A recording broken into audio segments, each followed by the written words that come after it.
সবাইকে আমি যীশু খ্রিস্টের নামে আরেকটিবার খ্রিস্টের শুভেচ্ছা অভিনন্দন জানাই। ধন্যবাদ দিই আমার খুব শ্রদ্ধেয় এবং পরিবারের মজুমদার দাদাকে। খুব সুন্দর পরিচালনা তিনি করছেন, ঈশ্বরের গৌরব করি। এবং তার মতো জুনিয়র পার্সন তিনি পরিচালনা করছেন, এবং আমার মতো একজন খুব জুনিয়র প্রভুর বাক্য বিবেচনা করছি, পরিচর্যা করছি। প্রভু ধন্যবাদ দিই, গৌরব করি। সঙ্গে সঙ্গে আমি ধন্যবাদ দিই আজকের এই সুযোগ আমি পেয়েছি সৈয়দ রেভারেন্ড জেরাল্ড রিপন দাস মহোদয়ের মধ্য দিয়ে। আমি ঈশ্বরের গৌরব করি, প্রত্যেকে জীবনে ধন্যবাদ দিই। এটি আমার পরিবার। সুতরাং আমি বিশ্বাস করি এই আত্মিক পরিবারে প্রভু যখনই সুযোগ দেন তখন আমি নিজেও আশীর্বাদিত হই, এবং প্রভুর যে অনুগ্রহ সেটি সেটি দিতে পাই। এবং আজকের খুব পরিচিত একটি অংশ এখান থেকে, এমন নেই যে আমরা কেউ কথা বলিনি, কিন্তু তারপরেও ঈশ্বর তিনি আমার হৃদয়ে বললেন যেন এই বিষয় নিয়ে আমি কথা বলি। এবং খুবই পরিচিত অংশ মত্তার 4 আমি পাঠ করছি 18 এবং 18 থেকে 22 পদ, মোটি তার 4 অধ্যায় 18 থেকে 22 পদ। একদা তিনি গালিল সমুদ্রের তীর দিয়া বেড়াইতে বেড়াইতে দেখিলেন দুই ভ্রাতা সিমন, যাহাকে পিতর বলে, ও তাহার ভ্রাতা আন্দ্রিয় সমুদ্রে জাল ফেলিতেছেন, কারণ তাহারা মৎস্যধারী ছিলেন। তিনি তাহাদিগকে কহিলেন, আমার পশ্চাৎ আইস, আমি তোমাদিগকে মনুষ্যধারী করিব। আর তখনই তাহারা জাল করিয়া তাহার পশ্চাৎগামী হইলেন। পরে তিনি তথা হইতে অগ্রে গিয়া দেখিলেন দুই ভ্রাতা শিবিদের পুত্র যাকব ও তাহার ভ্রাতা যোহন আপনাদের পিতা শিবিদের সহিত নৌকায় জাল সারিতেছেন। তিনি তাহাদিগকে ডাকিলেন, তখনই তাহারা নৌকা ও আপনাদের পিতাকে পরিত্যাগ করিয়া তাহার পশ্চাৎগামী হইলেন। আর তখনই তাহারা নৌকা ও আপনাদের পিতাকে পরিত্যাগ করিয়া তাহার পশ্চাৎগামী হইলেন। আমেন। প্রার্থনা করি, সর্বশক্তিমান পিতা বাহিনীগণের সদাপ্রভু, এই জীবন্ত বাক্যের করার ক্ষমতা, যোগ্যতা, ধার্মিকতা কিছুই নেই, তাই তোমার পবিত্র আত্মার কাছে আমার নিজেকে রাখি। অনুগ্রহ এবং তুমি আমার মধ্যে প্রকাশিত হও। উপস্থিত আমরা প্রত্যেকেই যেন তোমার এই বাক্য থেকে তোমার সেই অনুগ্রহ, দয়া, ভালোবাসা যেন অনুভব করতে পারি। তুমি সঙ্গে রয়েছো, এই জন্য আমরা ধন্যবাদ দিই প্রভু যিশু নামে এই প্রার্থনা আমরা চাই, আমেন। এবং আমরা এই যে অংশটি আমি নিয়েছি মতি 4:18 থেকে 22, এই একই অংশ, কিন্তু 4টা সুসমাচারে আছে, কিন্তু একটু ভিন্ন ভিন্ন ভাবে আছে। আমি অবশ্য আজকে মতি এবং লুকের বিষয়টি আমি আলোচনা করব। তো এখানে মতি 18 পদে এখানে মূল মূল বিষয় আমরা জানি না যে শিষ্যদেরকে তিনি সেই মশাদারি করেছিলেন। অনেকেই বলেন যে প্রথম শিষ্যদেরকে যে আহ্বান, সেটাও এখানে পরিলক্ষিত হয়, এবং সেই বিষয়ে বেশিরভাগ প্রভুর সন্তানেরা তারা কথা বলে থাকেন। এবং মাছ ধরার যে বিষয়টি, সেইটা আমি একটু বেশি হাইলাইট করছিলাম যে অনেকের কিন্তু শখ আছে না মাছ ধরার। আমাদের অনেক ছোটবেলায় অনেক আমি মাছ ধরেছি বড়শি দিয়ে, জাল দিয়ে, কেঁচো করে, বা সে ময়দা দিয়েও অনেক সময় মাছ ধরেছি। এখনো অনেকেই দেখেছি যে তারা মাছ ধরে। অনেকেই বিভিন্ন বড়শি দিয়ে আমি এটা দেখেছি। তো এই যে মাছ ধরা বা এই যে বিষয়গুলো আমরা দেখি, এগুলো কিন্তু আমাদের বিশেষ করে এটি, যেমন আমারও খুব আমি মাছ ধরেছি, কিন্তু সেটা কিন্তু আমার কোনো পেশা ছিল না। সেটা একটা শখ বলতে পারি, বা একটা নেশা বলা যায়, কিন্তু আসলে সেটা কোনো পেশা আমার ছিল। কিন্তু এখানে ভিতর যে জাকব, যে যোহন, তাদের যে মাছ ধরা সেটা কিন্তু তাদের একটা শখ ছিল না, কিন্তু তাদের পেশা ছিল। পেশা ছিল যা দিয়ে তারা জীবন ধারণ করতো। মাছ না ধরলে বা তা বিক্রি না করলে হয়তো তাদের পেট চলতো না। সেই সেই যে একটা পেশা তার কিন্তু ছিল। আর এই পেশা তারা রেখে যখন সেই প্রভু যীশু খ্রিস্ট তাদেরকে ডাকলেন, তাদের এই পেশা রেখে, তাদের এই রুটি রুজির একমাত্র যে উপায় রেখে, তারা কি করলো? তারা সমস্ত কিছু ফেলে দিয়ে, না এমনকি সেই যাকব এবং যোহন তাদের বাবাকে পর্যন্ত, যে বাবা হয়তো কিছুক্ষণ পরে হয়তো তারা সমুদ্রে যাবে, হয়তো জাল ফেলবে বা মাছ ধরবে, বা এরকম, বা এটা হয়তো, এটা হয়তো দিনের একটা ঘটনা ছিল, সুতরাং জাল ফেলবে, মাছ ধরবে, এরকম একটা প্রস্তুতি চলছিল। কিন্তু দেখেন, সেই বাবাকেও যাকে বাবা পশ্চাৎগামী তারা হয়েছিলেন। কেন আসলে তারা এই সিদ্ধান্ত তারা নিলেন? এবং এখানে যদি আমরা লক্ষ্য করি, যিশু যখনই তাদেরকে ডেকেছিলেন তখনই তারা পশ্চাৎগামী হয়েছিলেন। বলা আছে যে যখনই যখনই তাদেরকে ডাকলেন তখনই কিন্তু তারা পশ্চাৎগামী হয়েছিলেন। ঈশ্বরের বাক্যে এই কথা লেখা আছে, তার পিছনে তারা ছুটেছিলেন। তারা পরিবারের কাছ থেকে তাদের পিতা থেকে যে অনুমতি, সেটাও কিন্তু তারা নেননি বা বোধ করেননি। তারা যিশুর এক কথায় তার পিছনে তারা ছুটেছিলেন, কারণ তারা তাদের জীবন পরিবর্তন বন্ধুকে তারা খুঁজে পেয়েছিলেন। কারণ তাদের সেই জীবন পরিবর্তনকারী যে বন্ধু, তাকে তারা খুঁজে পেয়েছিলেন। এবং এই এই জন্য আমি আজকে যে মূল বিষয় টাইটেল দিয়েছি, জীবন পরিবর্তনকারী বন্ধু নির্বাচন। জীবন পরিবর্তনকারী বন্ধু নির্বাচন। বন্ধু অনেক আছে, অনেক আমাদের জীবনে জাগতিক অনেক বন্ধু আছে, কিন্তু আমাদের যে জীবন, যে আত্মিক জীবন পরিবর্তন করার জন্য, যখন আত্মিক জীবন পরিবর্তন হয়, আমাদের জীবনও কিন্তু পরিবর্তন হয়।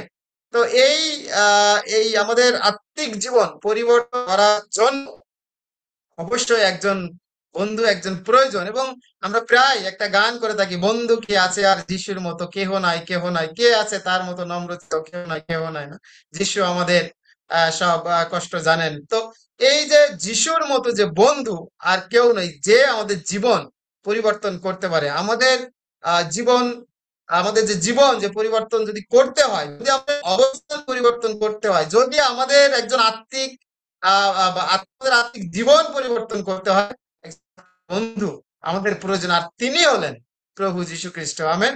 আর তিনি হলেন প্রভু যীশু খ্রিস্ট। তিনি আমাদের পরিবর্তন করতে পারেন, যেভাবে আমরা সেই তার শিষ্যদেরকে, যাদেরকে আহ্বান করেছিলেন, তাদের জীবন যেভাবে পরিবর্তন হয়েছিল, ঠিক সেইভাবে যদি যে কোনো মানুষ যদি তাদের জীবন পরিবর্তন করতে চায়, একজন মাত্র রয়েছেন, তিনি হলেন প্রভু যীশু খ্রিস্ট। আমি যাতে আসলে তারা কি বুঝে বা কি পাওয়ার আশায় যিশুর পিছনে তারা ছুটেছিলেন, আমি একটু ছোট্ট করে সাক্ষ্য, যখন প্রথম আমার আমি হয়তো দিয়েছি এখানে, আমি জানি না আমার সাক্ষ্য, এই সাক্ষ্যটা তো, আমি যখন আমার স্ত্রীর সঙ্গে আমার যখন পরিচয় হয় প্রথম, আপনি জানেন যে আমি হিন্দু ব্যাকগ্রাউন্ড থেকে, আমি যীশু খ্রিস্টের সম্পর্কে কিছুই আমি জানতাম না। আমার কয়েকজন বন্ধু তারা ছিলেন, একজন বন্ধু ছিলেন হাই স্কুলে যখন আমি পড়তাম, সে ছিলেন ক্যাথলিক খ্রিস্টান ছিলেন। আসলে তারপরও আমি এত ভালো জানতাম না। হয়তো বড়দিনে কয়েক সময় তাদের প্রোগ্রামে হয়তো গিয়েছি, কিন্তু আসলে যীশু খ্রিস্ট সম্পর্কে আমি কিছুই জানতাম না। তো যাই হোক, সেই অবস্থায় আমার স্ত্রীর সাথে আমার পরিচয় হয় মোবাইলে। কিন্তু আমি তাকে বলতাম যে আমি যদি খ্রিস্টান হই, আমি কি বিদেশে যাইতে পারবো, হ্যাঁ, এরকম আমি বলতাম। বা যে আকাঙ্ক্ষা, এটা আমি বলতাম। কারণ আমি যীশু খ্রিস্ট সম্পর্কে জানতাম না যে যীশু খ্রিস্ট আমার আত্মিক জীবন পরিবর্তন করতে পারেন বা আমাকে পরিবর্তন করতে পারেন, সেটা তখন আমি জানতাম না। হ্যাঁ, তো আমার একটু খুব কিউরিওসিটি ছিল। হ্যাঁ, একটু কিউরিওসিটি ছিল। যাই হোক, ওকে সুসমাচার দিয়েছিলেন যে আসল যে আহ, আহ, যে জীবন সেই সম্পর্কে বা যীশু খ্রিস্ট সম্পর্কে তিনি আমাকে আসলে জানিয়েছিলেন। তো এই যে শিষ্যরা, তারা কতটুকু যিশুকে জানতো আমি জানি না, কিন্তু দেখেন তারা আশায় যিশুর পিছনে ছিলেন।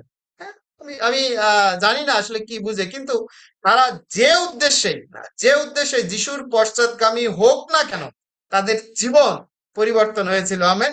দেখেন, আমি হয়তো বিদেশে যাওয়ার জন্য বা ইত্যাদি ইত্যাদির জন্য হয়তো আমি আমার স্ত্রীর সঙ্গে কথা বললাম, কিন্তু যে কারণে হোক না কেন, সেই যিশু আমি কিন্তু হয়েছিলাম।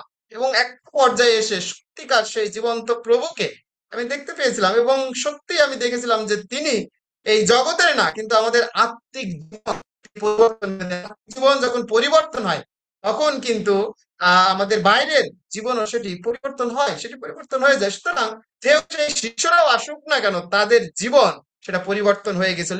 তারা ঈশ্বরের সাথে তাদের সম্পর্ক তারা গড়ে তুলেছিলেন। স্বয়ং সেই প্রভু যীশু খ্রিস্ট, যিনি তারা বসবাস করতে শুরু করেছিলেন।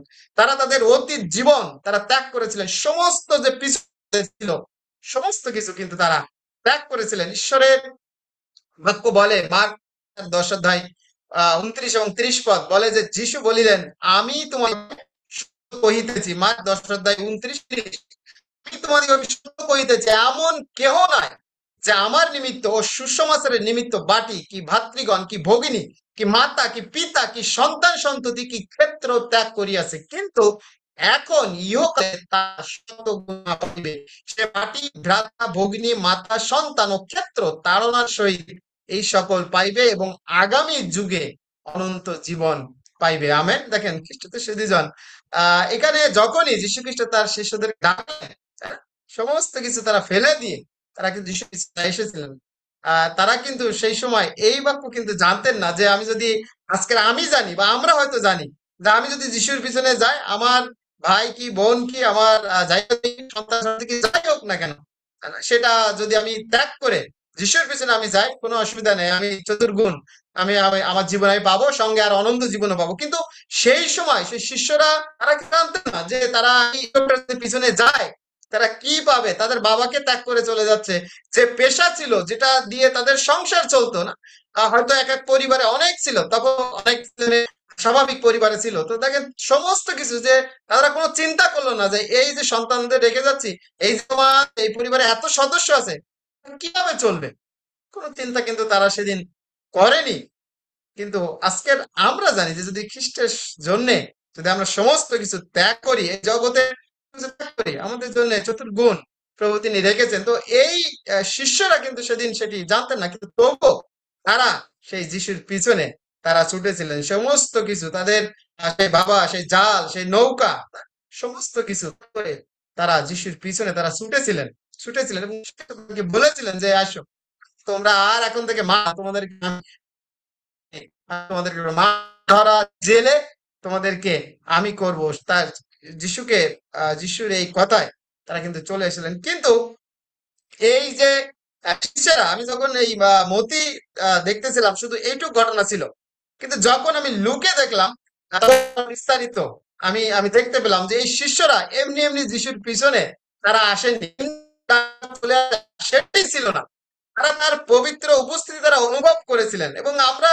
যদি সেই লূক সুসমাচারের 5 অধ্যায়ে এই ঘটনাটা দেখি, শিষ্যদের আহ্বান, তাহলে একদম পরিষ্কার এটা বোঝা যায়। এবং ডক্টর লুক, না আমরা সবসময় জানি যে ডাক্তাররা খুব পরীক্ষা নিরীক্ষা করেন। আমাদের এখানে একজন আমেরিকান ডক্টর আছেন, ডক্টর জে, তিনি গেলেই আপনাকে ওষুধ দেবেন না, আপনার আগের যত আপনি যে ডাক্তার দেখিয়েছেন সেই প্রেসক্রিপশন, ঔষধ, কোন টেস্ট রিপোর্ট সমস্ত কিছু তাকে দেখাতে হবে। তারপরেও তিনি আরো তার তিনি যদি মনে করেন আরো তিনি টেস্ট দিবেন, তারপরে সেই টেস্টের ভিত্তিতে কিন্তু তিনি ওষুধ দিতেন। ডাক্তার যখন এই পুস্তক লিখেছিলেন ডক্টর লুক, আমরা জানি যে তিনি অনেক পরীক্ষা নিরীক্ষা করেই কিন্তু লিখেছিলেন। এই জন্য এই ধরনের ঘটনা মতিতে, মার এবং সেই যোহনেও আছে, লুকেরটা ছিল একদম বিস্তারিত। সেটা আমি অনুভব করছিলাম যে শিষ্যরা মতিতে বলছে শুধু ডাকছে আর চলে আসছে, না সেটি ছিল না। কিন্তু ডক্টর লুক যখন তিনি এটি বর্ণনা করছিলেন, সেই সময় ছিল যে প্রথমেই যীশুখ্রিস্ট তার শিষ্যদের ছাড়াই কিন্তু তিনি প্রচার করতেছিলেন, শিশুদের সাথে সেই সময় প্রচার করেননি।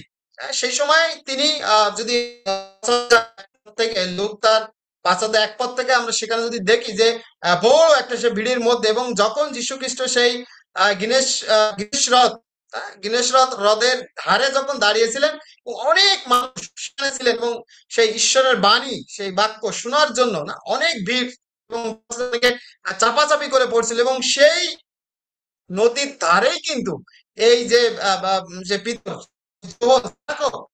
তারা কিন্তু মাছ, সেখানেই কিন্তু মাছ তারা ধরতেন, এবং সেখানেই তারা সেই যোহন এবং সে জাকব তারা জাল সাজাতেছিলেন, এবং পিতরও কিন্তু সেখানে ছিলেন। এবং সেখানে কি করলেন, যীশু খ্রিস্ট যখন এই কথা বললেন, এবং সেই সময় তারপরে কথা বলার পরে নৌকা তিনি দেখতে পেলেন, এবং তার দুটি জেলে নৌকা তিনি দেখতে পেয়েছিলেন, এবং জেলেরা কি করছিলেন, নৌকা থেকে নেমে জাল ধুচ্ছে। অর্থাৎ সারা রাত তারা মাছ মারা হয়ে গেছে, মাছ মারার পরে এখন জাল তারা ধুচ্ছে, পরিষ্কার করছে, হয়তো পরের দিন রাত্রে আবার হয়তো তারা সে মাছ মারতে যাবে। তো এই অবস্থা কিন্তু যীশু খ্রিস্ট তিনি তারা সেই জাল ধুচ্ছেন, এবং একটি নৌকায় তিনি কি করলেন, কারণ যীশু খ্রিস্ট সেই যখন যেহেতু অনেক জনতার ভিড় ছিল, তিনি একটু উঁচু জায়গায় তিনি উঠলেন। আমরা দেখেছি যখন তিনি পর্বতে, বেশিরভাগ সময় পর্বতেও তিনি তিনি প্রচার করেছেন, যখন তখন উঁচু জায়গায় পর্বতে তিনি পাহাড়ে তিনি উঠেছেন, সেই নৌকার উপরে তিনি উঠেছিলেন, এবং সেটি ছিল সেই শিমনের নৌকা।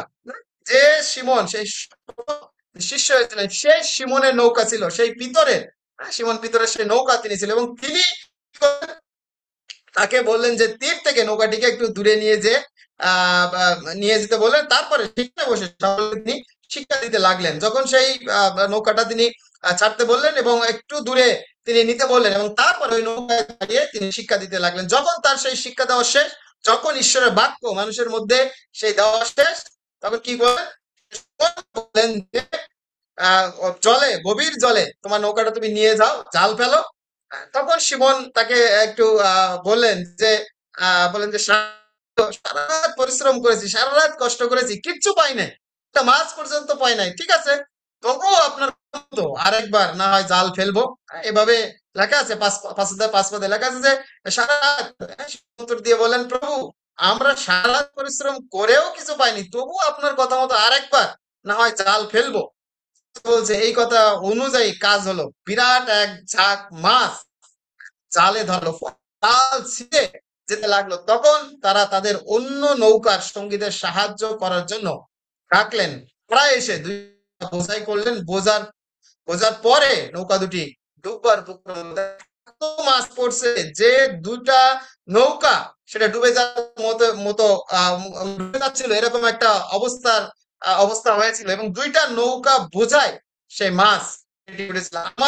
আমি যখন এটা পড়ছিলাম যে আমার মনে হয় তাদের যে মাছ ধরার যে জীবন বা জেলে জেলে জীবন, তাদের করে যত বছর ধরে তারা কাজ করছে বা মাছ ধরছে, আমার মনে হয় না যে এই দিন যত মাছ পেয়েছিল, আমার মনে হয়, তাদের জেলে জীবনে আর এত মাছ কোনোদিন পেয়েছিল, আমার কাছে এরকমই মনে হচ্ছিল। এবং দেখেন এই এই ব্যাপার যখন দেখলো, যখন এই মাছ মাছ যখন তারা দেখলো যে দুইটা নৌকা বোঝায়, তাই না, সবাই যখন সেই মাছ আর মানে রাখার জায়গা নেই, এরকম একটা অবস্থা ছিল মনে হয়। এবং যখন এই ব্যাপার দেখলো, তখন সিমন পিতর তখন পিতর তিনি কি করলেন? যিশুর পায়ে তিনি পড়লেন এবং বললেন যে আমার কাছ থেকে চলো, আমি পাপিষ্ঠ। এত মাছ ধরা পড়েছিল, তিনি সঙ্গীরা হতচকিত হয়ে, মানে সবাই খুব বিভ্রান্ত হয়ে গেছিলেন, মানে সবাই অবাক হয়ে গেছিলেন যে এটা কিভাবে সম্ভব। হ্যাঁ? এবং শিমনের সঙ্গী শিবদের দুই পুত্র জাকব আর যোহনও তেমনি অবাক হয়ে গেলেন। যিশু তখন শিমনকে বললেন, ভয় পেও না, এবার তুমি মনুষ্যধারী হইবে। নৌকা দুটি তীরে এনে সবকিছু ফেলে রেখে তারা যিশুর সঙ্গ নিলেন। আমেন। 11 পদ বলছে, নৌকা দিয়ে এনে সবকিছু ফেলে রেখে তারা যিশুর সঙ্গ নিলেন। সেদিন যে মাছগুলো পেয়েছিলেন, হয় না যে ওই মাছও তারা বিক্রি করেছিলেন, আমার মনে হয় ওইটি ওটি ওগুলো রেখেই চলে গিয়েছিলেন, হয়তো তাদের বাবা বা পরিবার অন্যরা হয়তো সেগুলো পরে বিক্রি করেছেন বা কিছু। কিন্তু দেখেন সেই সমস্ত কিছু, যে মাছের জন্য তাদের সবসময় পরিশ্রম, যে মাছের জন্য তারা সারা রাত জেগেছিল, সেই মাছ পর্যন্ত সমস্ত কিছু তারা ফেলে দিয়ে কি করলেন? যিশুর পিছে তারা কইলেন। তারা অনুভব করেছিলেন, তারা বুঝতে পেরেছেন যে তাদের জীবন পরিবর্তন করার জন্য সঠিক বন্ধুকে আমরা খুঁজে পেয়েছি। সেদিন তারা সেটা অনুভব করেছিলেন, তারা উপলব্ধি করেছিলেন যে তাদের জীবন কেবল যিশুর দ্বারা পরিবর্তিত হওয়া সম্ভব। আর তাই তারা তার পিছু ছুটেছিলেন। এই কাজ তারা দেখেছিলেন যে সারা রাত কষ্ট করেছি, বা হয়তো আমাদের এই জীবনেও মনে হয় আমরা এত মাছ, আর এই সময় দিনের বেলা সাধারণত কিন্তু এত মাছ পড়ার কথা না। কিন্তু তারা এটা যখন দেখেছিলেন, এই মিরাক্কেল কাজ যখন তাদের জীবনে ঘটেছিল, আর অন্য কোনো দিকে কিন্তু তারা তারা পিছু হাঁটে নেই। কিন্তু অনেক সময় খ্রিস্টদের শুধু যান কি হয়, আমাদের জীবনে অনেক মিরাক্কেল কাজ আমরা দেখি না, আমাদের জীবনে অনেক কিছু আমাদের জীবনে ঘটে, কিন্তু তারপরেও আমরা সেই যিশুর পশ্চাৎগামী আমরা হই না, সেই যিশুর পিছনে অনেক সময় আমরা সরে যাই। আজকে আমার প্রশ্ন আমার নিজের কাছে এবং আমাদের সকল, আমরা কাকে দেখে বা কি দেখে যিশুর শিষ্য হয়েছি? তারা এই মিরাক্কেল কাজ দেখেছিল, তারা অনুভব করেছিল পবিত্র উপস্থিতি, তারা বুঝতে পেরেছিল যে যদি আমি যদি আমি যদি এই এই ওনার পিছনে যাই, আমার জীবন সেটি পরিবর্তন হবে। তারা সেদিন অনুভব করেছিল, তারা সেদিন পেরেছিল। কিন্তু আজকের আমরা অনেক বছর না, আমরা হয়তো অনেকে জন্ম থেকেও বিশ্বাসী, কিন্তু আজকে কতজন আমরা যে আমার জীবনে একমাত্র খ্রিস্টের মধ্য দিয়ে পরিবর্তন হওয়া সম্ভব, একমাত্র খ্রিস্টই আমার জীবন পরিবর্তন করতে পারেন, একমাত্র খ্রিস্টই আমার অবস্থান পরিবর্তন করতে পারেন, একমাত্র খ্রিস্ট আমার সমস্ত কিছু, আমার পরিবার, আমার মন্ডলী, সমস্ত কিছুকে তিনি পরিবর্তন করতে পারেন। এটা আজকে এখনো অনেকে আমরা অনেক সময় উপলব্ধি করি না, উপলব্ধি করি না আমরা।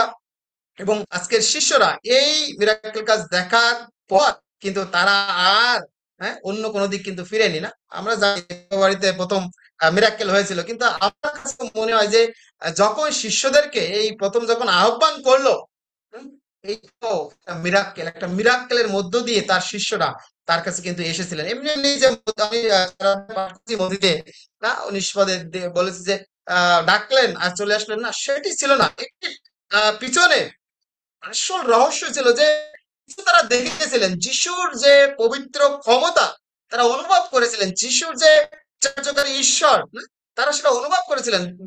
সেই যে পিতর না উপরে বললেন, প্রভু আমি পাপী, আপনি আমাকে ক্ষমা করেন। কারণ সে অনুভব করেছিলেন সেই সময় তার মধ্যে সেই পবিত্র আত্মা তার মধ্যে কাজ করেছিলেন যে সত্যি যে আজকের যে যিনি এই মিরাকেল কাজ করেছেন তিনি সাধারণ কোনো মানুষ নন। তারা বুঝতে পেরেছিলেন, তিনি বুঝতে পেরেছেন আজকের আমরা যারা বিশ্বাসী আছি আমরা আসলে যিশুকে আজকে আমরা কিভাবে যিশুকে ফলো করছি সেই প্রশ্ন আজকে আমার কাছে, আমাদের কাছে, সকলের কাছে। যদি প্রভু যিশুকে দেখে যদি প্রভু যিশুকে দেখে আমরা শিষ্য হয়ে থাকি, তবে মানুষ সুসমাচার প্রচার করবো আমরা।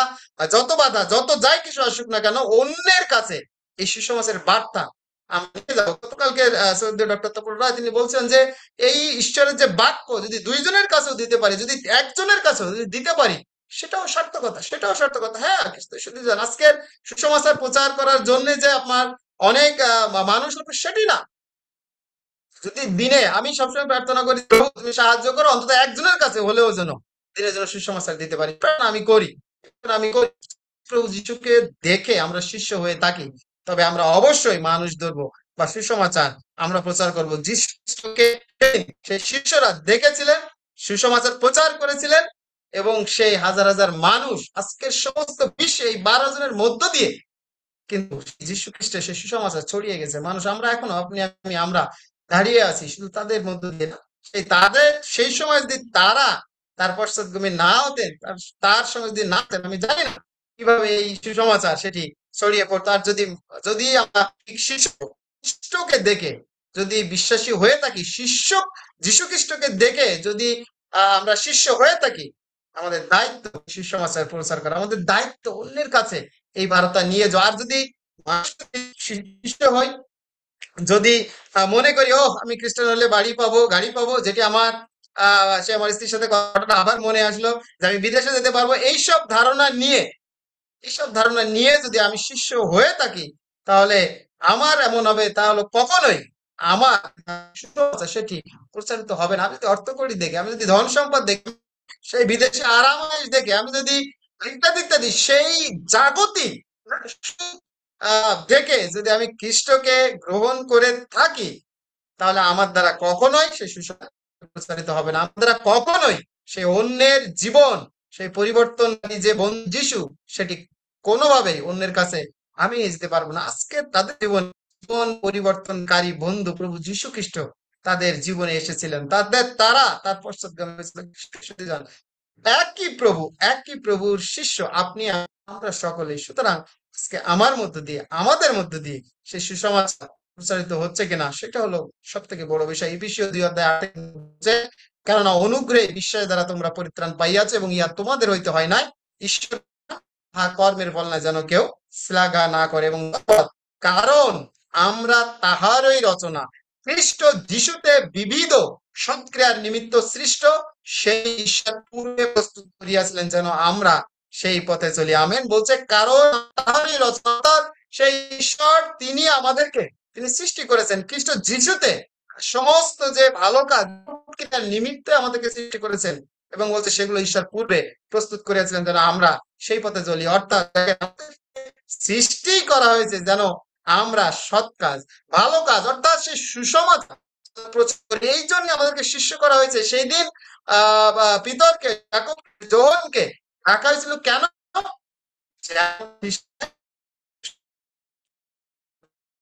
সেই দেখানো পথে যেন আপনি আমি চলি, ঠিক যেভাবে ডাকা হয়েছিল। তারা তার দেখানো পথে চলেছিল, তারা মানুষ ধরেছিল। পিতরের এক প্রচারে না, আমরা জানি 3,000 মানুষ প্রভুকে বিশ্বাস করেছেন। আমার আপনার, হ্যাঁ, আপনার আমাদের জীবন যিশুর মাধ্যমে পরিবর্তিত হয়েছে কিনা? আজকে শিষ্যদের জীবনে তাদের জীবন পরিবর্তন হয়ে গিয়েছিল, তাদের জীবন সেটি পরিবর্তন হয়ে গিয়েছিল, এবং তারা সেই ভূষিত হয়েছিলেন। যদিও আমরা জানি তাদের মধ্যে সেই যন্ত্রণা ছিল। আজকে আমি সেই যন্ত্রণা বা সেই অত্যাচারের বিষয়টি আমি সেটি নিয়ে আসিনি, কিন্তু যীশু খ্রিস্টকে অনুসরণ করেছিলেন এবং যে কোনো অবস্থায় তার সঙ্গে সেই প্রকৃত একজন শিষ্য তারা হয়েছিলেন। তার সুসমাচার তারা প্রচার করেনি। আমি কি তার সুসমাচার প্রচার করছি কিনা? অনেক সময় আমরা অজুহাত দেখাই না? আমি সবসময় এই কথাটা বলে থাকি, আমার যোগ্যতা নেই, আমার শিক্ষা নেই, আমার অমুক নেই, তমুক নেই, ইত্যাদি ইত্যাদি অনেক সময় আমরা বলি। কিন্তু দেখেন পিতরের কি যোগ্যতা ছিল? সে মাছ মারতো। কি যোগ্যতা ছিল? যাকব সে বাবাকে ফেলে দিয়ে, বাবাকে ফেলে না, মানে বাবাকে ত্যাগ করে যিশুর পিছনে তারা আগিয়েছিল। কি যোগ্যতা তাদের ছিল? সমরীয় নারী, তাই না? সে যখন তার জীবন সমস্ত ইতিহাস যখন প্রভু যীশু খ্রিস্ট তিনি বলে দিলেন, তার কি যোগ্যতা ছিল? কিন্তু তিনি প্রচার করেছেন। মতি যেখানে একজন করগ্রাহী ছিলেন, তার কি যোগ্যতা ছিল? ব্যভিচারে ধরা পড়ার নারী যোগ্যতা ছিল, কিন্তু তাকে যিশু ক্ষমা করেছিলেন, তার শিষ্য করেছিলেন। কোন যোগ্যতাই তাদের ছিল না, কিন্তু তারা সব যীশু খ্রিস্টের শিষ্য। তারা হয়েছিলেন সুসমাচার প্রচার করেছিলেন শিষ্য।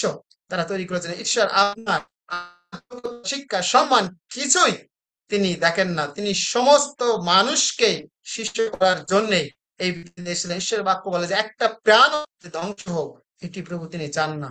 মতি ৯ অধ্যায় আমাদের সেই মতির ঘটনা লেখা আছে যে মতি তিনি করগ্রাহী ছিলেন, এবং মতিকেও যখন যিশু তিনি বলছেন, আমি ৯ পদটা একটু পাঠ করি। আর মতি ৯ অধ্যায় ৯ পদ। আর সেই স্থান হইতে যাইতে যাইতে যিশু দেখিলেন মতি নামক এক ব্যক্তি কর গ্রহণ স্থানে বসিয়া আছে। তিনি তাকে কহিলেন, আমার পশ্চাৎ আইসো। শেষ অংশ বলছে, তাহাতে সে উঠিয়া তাহার পশ্চাৎ গমন করিল। আমেন। দেখেন মতি সে একজন করদাই ছিলেন, তাই না? সেই সময় ট্যাক্স কালেক্টর যারা আসে জোর করে অর্থ তারা আদায় করতেন। আর এখানে লেখা আছে, যখনই যিশু তাকে ডাকলেন, আমার পশ্চাৎ আইসো, তাহাতে সে উঠিয়া তাহার পশ্চাৎ গমন করলো। খ্রিস্টের শুধু আজকে আমরা যেভাবে হোক না কেন, খ্রিস্টের যে আমরা এসেছি, যীশু খ্রিস্টকে যে আমরা অনুসরণ করছি, পারপাস একটাই কারণ, যেন তার সুসমাচার অন্যের কাছে দিই। যে কোনো পরিস্থিতিতে আমি হতে পারি না, আমি একজন হতে পারি, আমি পালক না, আমি হতে পারি একজন প্রচারক না, আমি হতে পারি না ফুল টাইম। আমাদের প্রত্যেকের কিন্তু দায়িত্ব এই সুসমাচার কাছে দেওয়া, সেটি যে কোনো মাধ্যম দিয়ে। পরে আমরা জানি মতিন অধ্যায় শেষে লেখা আছে ১২ এবং ১৩ পদে লেখা আছে, তাহা শুনিয়া তিনি কইলেন সুস্থ লোকদের। যখন সেই পাপীদের সঙ্গে যখন সেই খাচ্ছিলেন, তখন ওখানে অনেকেই, হ্যাঁ, অন্যরা কথা বলছিলেন যে তোমাদের গুরু কি সেই পাপীদের সঙ্গেও সেই করেন, সেই কথা বলতেছিলেন। তখন ১২ পদ বলছে, তাহা শুনিয়া তিনি কহিলেন সুস্থ লোকদের চিকিৎসকের প্রয়োজন নাই, বরং পীড়িতদের প্রয়োজন আছে। কিন্তু তোমরা গিয়া শিক্ষা করো এই বচনের মর্ম কি, আমি দয়ায় চাই বলিদান নয়, কারণ আমি ধার্মিক দিগকে নয়, কিন্তু পাপীকে ডাকিতে আসিয়াছি। আমার জীবনে সবসময় আমি সাক্ষ্য দিই, শ্রীকৃষ্ণ তিনি বলছেন যে যেটা আমরা স্কুলে আমরা পড়েছি না, যতই ধর্মস্য গ্লানি ভবতি ভারতম সৃজনং সাধুনাং চ বিনাশায় চ দুষ্কৃতম সংস্থাপনার্থে সবিধিক। অর্থাৎ সেই শ্রীকৃষ্ণ তিনি বলছেন, আমি যুগে যুগে আসব এবং যারা ধার্মিক আছে তাদেরকে আমি নিয়ে যাব, এবং দুষ্কৃতিকারী যারা পাপী আছে তাদেরকে আমি ধ্বংস করব, এই কথা বলা হয়েছে। কিন্তু দেখেন তিনি বলেন যে আমি শুধু পাপীদের না, আমি শুধুমাত্র ধার্মিক না, কিন্তু আমি যারা অসুস্থ, যারা সেই জর্জরিত না, যারা অসুস্থ, তাদের চিকিৎসার দরকার। বলছে আমি ধার্মিকদেরকে নয়, কিন্তু এসেছি পাপী মানুষ না, সেই ব্যভিচারিতা পাপী ছিলেন, পরগ্রাহী, তাই না? সেও পাপী ছিলেন, এবং প্রত্যেকেই পাপী ছিলেন। ঈশ্বরের বাক্য বলে যে ধার্মিক কেউ নাই। দেখেন সেই পাপীদের জন্য তিনি এসেছিলেন। মতি ১১ অধ্যায় ৮ পদে বলছে, হে বা পরিশ্রান্ত ভারাক্রান্ত আমার নিকটে আইসো, আমি তোমাদেরকে বিশ্রাম দেবো। একমাত্র সেই আত্মিক বিশ্রামের জায়গা প্রভু যীশু খ্রিস্ট। আমাদের জীবন পরিবর্তন করতে পারেন, তিনি আমাদেরকে সেই বিশ্রাম তিনি দিতে পারেন। বলছে, আমার জোয়ালি আপন স্কন্ধে তুলিয়া লাও এবং আমার নিকটে শিক্ষা করো, কারণ আমি মৃদুশীল ও নম্র চিত্ত, তাহাতে তোমরা আপন আপন প্রাণের জন্য বিশ্রাম পাইবে। কারণ আমার জোয়ালি সহজ ও আমার ভার লাঘু। মতি ৫ অধ্যায় ১ পদ বলছে, তিনি বিস্তার লোক দেখিয়া পর্বতে উঠিলেন, তিনি বসিলেন। বসিলে পর তাহার শিষ্যরা তাহার নিকটে আসলে। আমরা জানি যে পর্বতে দত্ত যে তার যে উপদেশ না, এটি খুবই গুরুত্বপূর্ণ। সেখানে বলা হয়েছে, ধন্য যারা পূরণ করে দেয়, ধন্য যারা আত্মাদের দিন হয়, ইত্যাদি ইত্যাদি সেখানে রয়েছে।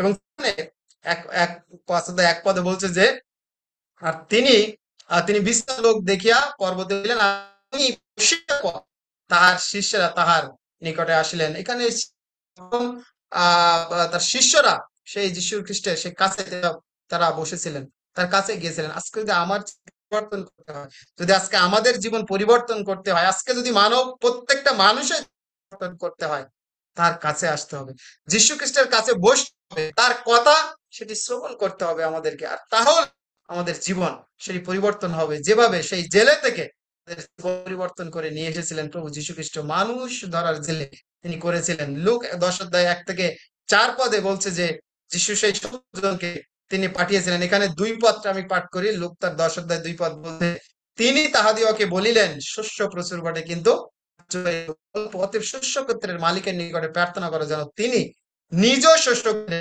কার্যকারী লোক পাঠিয়ে দেন। বলছে শস্য প্রচুর, অনেক হাজার হাজার লক্ষ লক্ষ না, কোটি কোটি সন্তান পায়নি তো পরিত্রাণ। এখনো আমাদের এই দেশে কোটি কোটি সন্তান, তারা এখনো পরিত্রাণ পায়নি, তারা এখনো উদ্ধার তারা এখনো পায়নি। খ্রিস্টদের সুজিজন, আজকে আপনার দায়িত্ব, আমার দায়িত্ব, আমাদের দায়িত্ব, যদি আমরা শিষ্য হয়ে থাকি, সেই সুসমাচার তাদের কাছে দেওয়া। বলছে, কিন্তু তোমরা মনোনীত বংশ, রাজকীয় যাজক, পবিত্র জাতি, ঈশ্বরের নিজস্ব প্রজাবিন্দু, যেন তাহারই গুণকীর্তন করো, যিনি তোমাদিগকে অন্ধকার হইতে আপনার আশ্চর্য জ্যোতির মধ্যে আহ্বান করিয়াছেন। খ্রিস্টের সুধীজন, আপনাকে আমাকে তিনি আহ্বান করেন, আপনাকে আমাকে সেই অন্ধকার থেকে আলোতে তিনি নিয়ে এসেছেন, যেন আপনি আমি রাজ পুত্র হতে পারি, যেন তার সুসংবাদ প্রচার করতে পারি, যেন আমরা সেই যে তার সেই যে পরিবারের না, সেই সেই যাজক বর্গের সেই পরিবারের যেন হতে পারি, যেন আমরা সেই পবিত্র জাতি হিসাবে। সুতরাং খ্রিস্টের সুধীজন, আজকের সেই প্রভু যীশু তিনি তার শিষ্যদেরকেও সেই অন্ধকার থেকে আলোতে নিয়ে এসেছিলেন। আর তারাও সেই হাজার হাজার মানুষকেও সেই অন্ধকার থেকে আলোয় নিয়ে এসেছেন। আজকের আমাদেরকেও ঠিক যেভাবে সেই অন্ধকার থেকে আলোতে নিয়ে এসেছেন, আমাদের জীবনও যেভাবে পরিবর্তন করেছেন, আমাদের উচিত যেন অন্যের জীবনও আমরা পরিবর্তন করতে পারি যীশু খ্রিস্টের এই সুসমাচার প্রচার করার মধ্যে। আজকে যখন দাদা আমাদের শ্রদ্ধেয় ভাই প্রবীণ মজুমদার দাদা তিনি বলছিলেন না, আমি সবসময় কথা বলে থাকি যে কোন আসনে তিনি বসিয়েছেন সেই সারের ডিবি থেকে, সত্যি আমি এটি সবসময় আমি সাক্ষ্য আমি দিয়ে থাকি। সুতরাং আমার সেই পৌলের মতো বলতে হয়, এটিও আমার দায়িত্ব যেন আমি সেই সুসমাচার অন্যের কাছে দেখি। ঠিক সেই একইভাবে আমি সকলকে আহ্বান করতে চাই, আসুন না আমরা যতজন রয়েছি, যত সম্মানিত এবং শ্রদ্ধাভাজন ব্যক্তিগণ, আসুন না আমরা যেহেতু তার শিষ্য হয়েছি, সেহেতু তার যোগ্য রূপে চলি, যেহেতু তিনি অন্ধকার থেকে আলোতে নিয়ে এসেছেন, তার সেই সুসমাচার অন্যের কাছে আমরা প্রচার করি। এবং সেই শিষ্যরা যেভাবে তাদের জীবনে সেই সঠিক জীবন পরিবর্তনকারী বন্ধুকে বেছে নিয়েছিলেন, সেই বন্ধুকেও আপনি আমি পেয়েছি। আপনার দায়িত্ব, আমার দায়িত্ব, আমাদের দায়িত্ব যেন সেই বন্ধু অন্যের কাছে দিতে পারে, অন্যের জীবন যেন পরিবর্তন হতে পারে। ঈশ্বর তার বাক্যের মধ্য দিয়ে গৌরবান্বিত হন। আমেন। আমেন। ইমানুয়েল।